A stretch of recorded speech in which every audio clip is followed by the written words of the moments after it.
Welcome. This is the latest episode of what we have flippantly called Sword Talk, informal videos that I record on some new items that I get in, and I send out by email to a select number of people.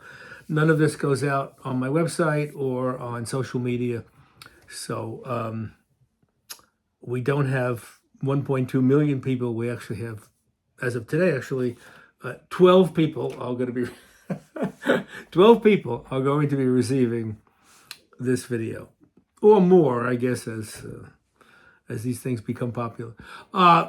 Again, everyone who receives this, it was directly emailed, because this particular group are people who I believe everybody except for two. We have two new people today. Everyone has purchased from me before and is a samurai.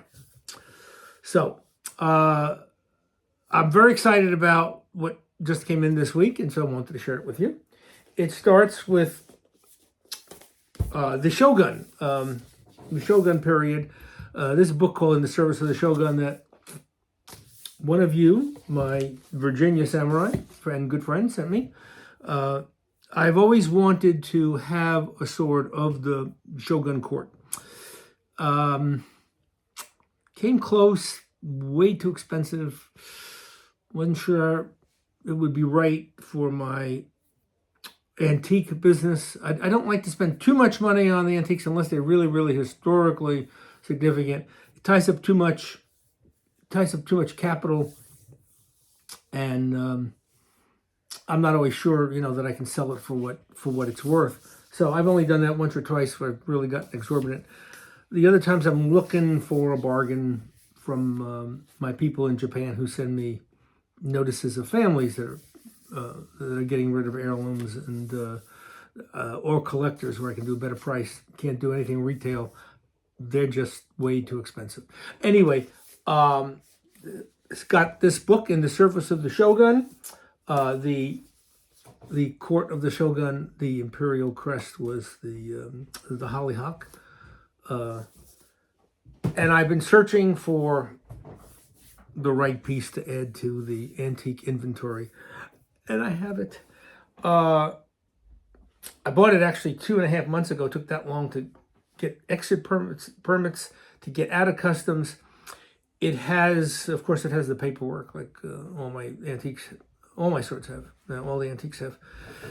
It is the highest, though, certification. It's a Tokubetsu Hozan, which means especially worthy of presentation. Everyone's saying, show me the darn sword already. It's a Wakizashi, and it's really gorgeous.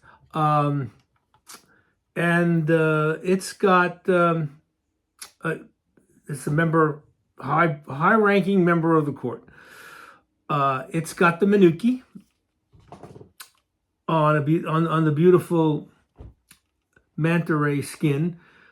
Again, these sword talks, I like to give a little bit more background on samurai. Those of you who are now getting involved in samurai, you learn a little bit more. You all know that this is manta ray. I know you know about that too. And we've also talked about that the quality of the manta ray was consistent with the size of the nodules called tsubos and the zen arrangement of it. And this is a particularly high quality ray skin. Beautiful. Also great quality on the carving of the Minuki gold, and the black in the background is called shikudo, which is gold mixed with mixed with copper. So that attracted me to it. The date is right. It's the blade, which you're going to see, which is magnificent, is 1490, from 1490. Let me check that out. Make sure that's right. Oh, I'm sorry, 1403. So late 1300s, early 1400s. A great smith with a great hamon. Literally one of the nicest I've seen. Not the most unique. That goes to my Samurai St. Louis client who just recently bought Samurai Van Gogh, which some of you saw in pictures. That's the most unusual hamon I've ever seen. This is as beautiful though as any hamon I've ever seen in the classic sense. So let's go through it.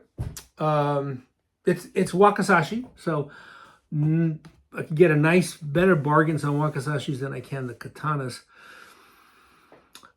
And there's more Wakizashis on the market and tantos than there are katanas, since these were also carried by members of the imperial court. All right, let's go first to the rest of what you know the terms now. Most of you, koshire, which means everything but the blade, literally means furniture. It has a kogai.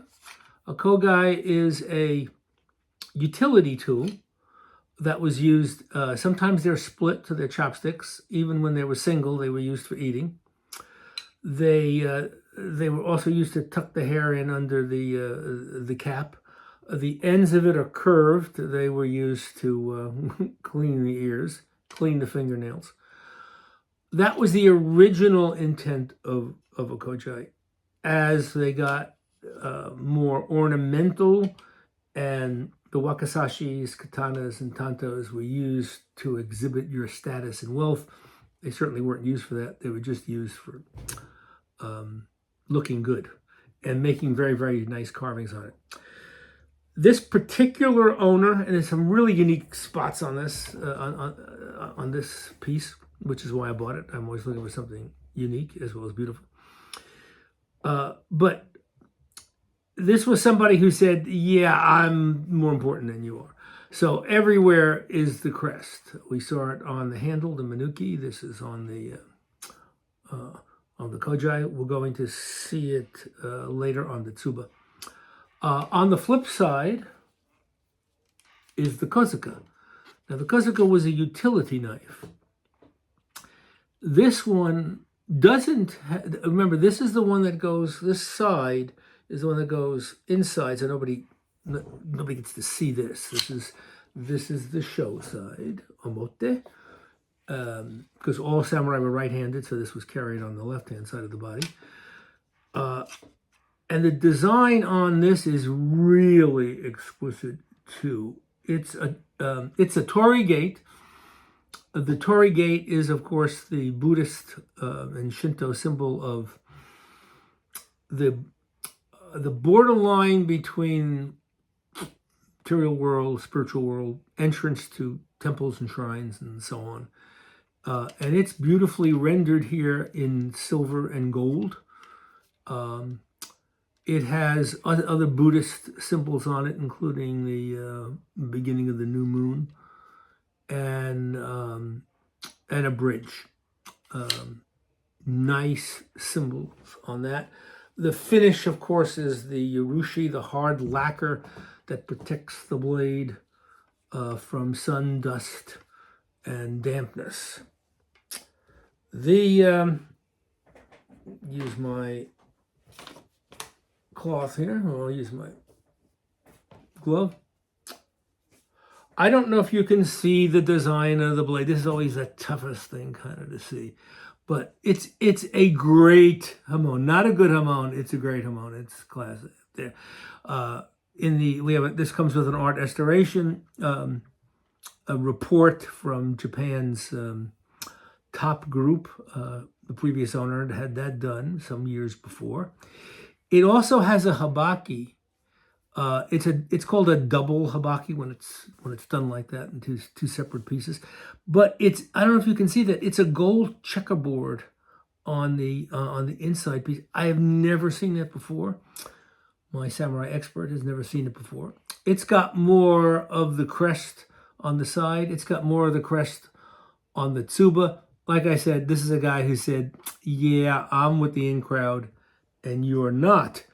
As we've learned, if you've been watching these shows, when you're in the presence of the shogun, one of the things that you don't want to have here is an ornamental. It's too gold, glittery, too showy a piece on the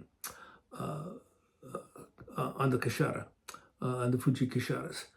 So this is a plain piece because that's when you wore it. That's what was facing the shogun. So they were pretty specific about that. Sometimes you could take off a piece when you're in the presence and then put on a more ornamental piece. This looks like it's permanently on. So fantastic piece, fantastic hamon, and the unusual. Oh, and the sari, which is the bend of it is wonderful. The blade is long and thin. It's very, very elegant. God, I love holding this piece. It's just beautifully balanced. And the hamon has, it's a madari, which is a wave, but it has the beautiful markings of the smoke above the hamon, and all the characteristics of great workmanship that you look for within the blade. It's also one of the best polished jobs I've ever seen on any antique sword that I've ever had. So that is, we call this In the Service of the Shogun, and it's my newest Shogun piece. Okay.